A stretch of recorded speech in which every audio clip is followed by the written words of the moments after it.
Oh no! There's a third bucket now. Fucking hell.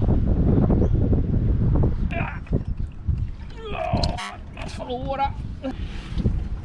I don't think we want to use them for anything food related. No.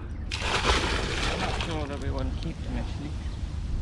We might just dispose of them at the fuel dock. Mm-hmm.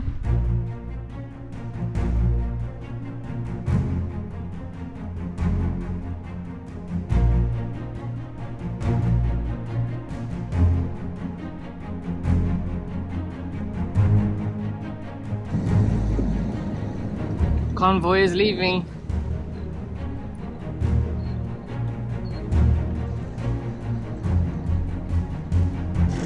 One of those fishing trawlers on a bit of a lean over there. I don't know if he's sinking or whether he hasn't allowed for the tide, but I don't know, it's high tide at the moment, so I reckon he might be taking on water or something. Alison reckons he's unloaded fish on one side of his boat, but so that first set of buildings on the right hand side there is the sugar mill, and behind that is the Bundaberg rum factory, which we went for a tour around the other day. It doesn't actually look that nice from the riverside. It needs a bit of a paint. The buildings are looking a bit old and rickety. Considering they make so much money there, doesn't seem to be a priority over there. Making rum is. Sure, not a lot of these boats actually ever move. I think a lot of people might just live on them, but there are no sales on them, half of them. So I think they are just homes, really, not actually moving homes. Coming in here the other day, feeling a bit spare. Every second boat we see here is a ketch. And the two boats we're following are ketches. And they certainly do like their catch boats in the Bundaberg River. I like that boat's name actually. It's called Head Office. Cool. I don't think that one ever moves. It's a windy 2.5 hour journey back down the river. There are a few very shallow hairpin bends, but the channel is well marked and we had no unplanned dramas.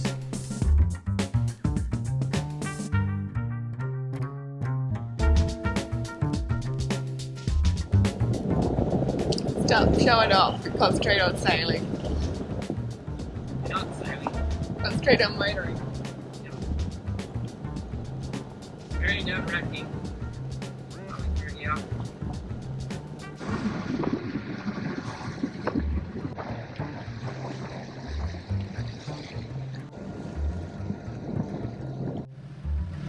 Well, we're almost at Bundaberg Marina, and we're going to get some fuel. And my reverse gauge is telling us that we have half a tank of diesel. So, see how many litres that we put in. Well, you know the tank's not exactly square, but we should have another half of whatever we put in, so maybe a bit more, or maybe a bit less.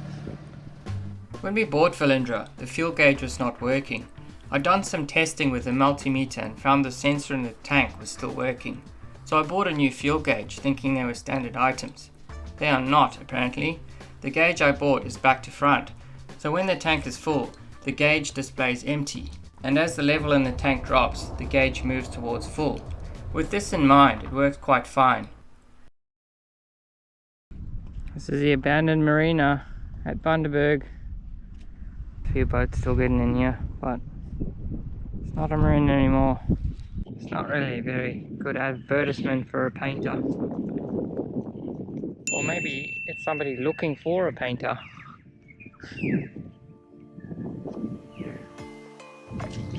The historical Burnett Heads Lighthouse. It's a bit far away from the sea. Not quite sure how useful that would be there. On closer inspection and reading about its history answered this question. The lighthouse was powered by vegetable oil and served as a navigational aid to seafarers for almost 100 years. It was removed in 1972 and relocated across the road.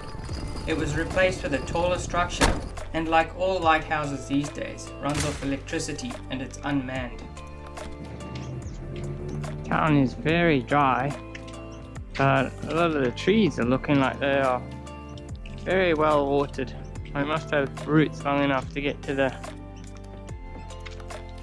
water table, because the grass certainly doesn't. It's very dead.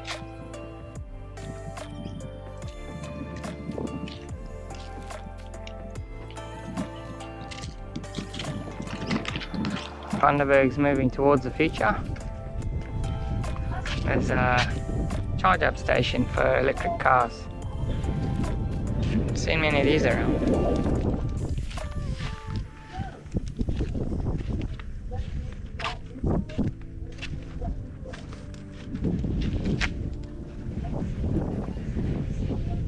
Thing froze up as well. Oh, you're serious? Mm-hmm. So I had to pull the battery out and reset it. I wonder if it's the memory card. I don't know. No, I think Because it can't write fast enough. we bought a GoPro 7 a while back in Mackay and it turned out to be faulty. We swapped it out under warranty and got a GoPro 8. Apart from this crazy fisheye lens that unfortunately I can't fix with editing software, it is also faulty. It freezes up randomly and doesn't turn on every time without removing the battery. So I think we'll return it once again, get a refund and try a different brand. Doesn't look like that boat's had a very happy ending. Looks like it's been under the water for a while. Now the sun is set on us here at the Bundaberg River and we're heading south tomorrow to the inside of Fraser Island. We're looking possibly at Utumba Creek or Moon Point or Big Woody. So we've got a few options. Fraser Island's on fire at the moment. The smoke is definitely one of our concerns at the moment. We will see what it looks like when we get there. Apparently people are being evacuated though, so it doesn't sound too good.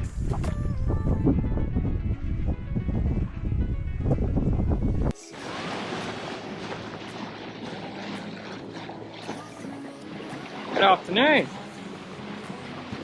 We're about 2.5 hours from our destination today at Fraser Island, Utumba Creek, and yeah, we've had a bumper of a day today.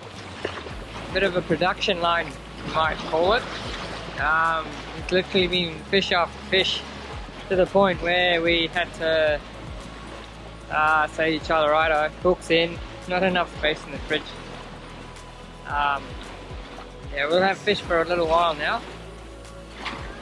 Yeah, we can definitely see the banks of Fraser Island in front of us, and a little bit of smoke on the northern end of Fraser Island. I was expecting to see it down south, but south doesn't look too bad. So hopefully we don't get that smoke blowing into our faces tonight, because the wind's coming from the north. Looking forward to setting the anchor down today.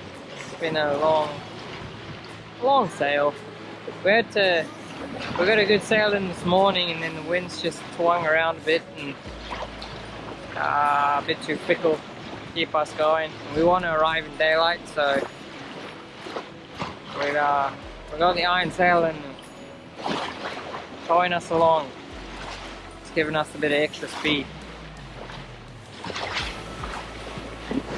Might not come out on camera, but there is a feeding frenzy over there. What about where those birds are? There's fish jumping around everywhere. Going absolutely mad. It's time to catch a tuna. Caught a lot of mackerel. They don't really give a good fight, mackerel. They're on board relatively quickly. Tuna's the ones that keep going for half an hour. Not sure if that's rain or smoke or a bit of both. Must be supper time.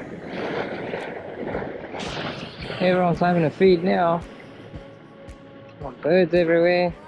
Fish underneath, probably eating all the little ones. Ducks sitting on the water. Watumba Creek offers some good protection to those who can enter. Unfortunately, we have too much boat under the waterline, and we're not sure how comfortable it is sleeping on the walls, as Valindra would lay on her side at low tide.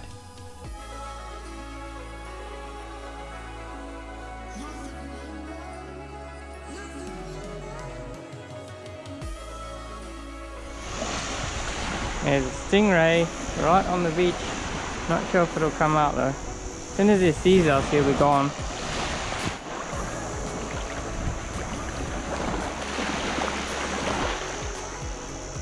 Oh, there he goes.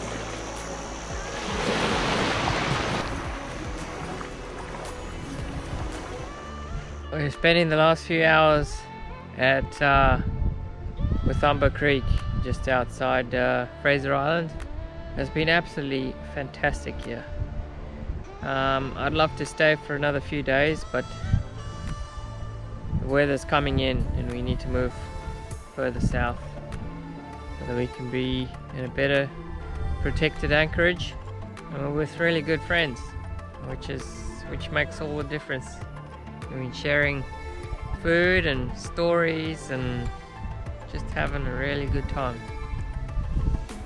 So hopefully we can do this another time, one day in the future.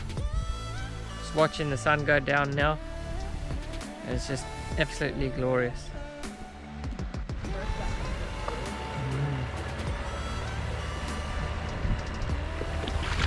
I'm gonna put this on charge.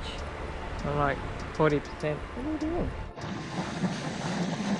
The race is on, except it's not really much of a race because we've all got our motors going.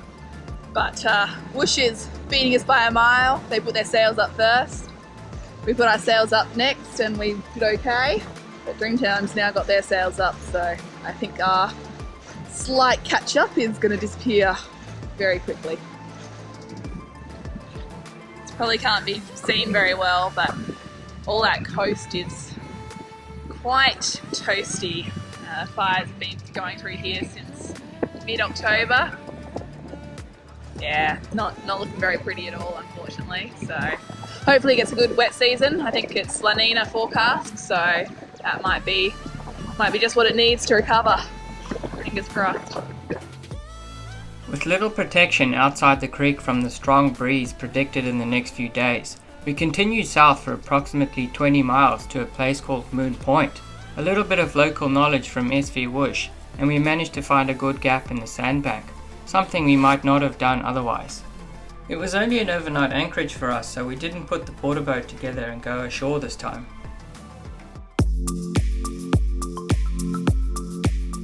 Next time we move on to a very wet Gary's Anchorage and celebrate Alison's birthday with a few other cruises and a surprise cake freshly baked by Karen of SV Dreamtime.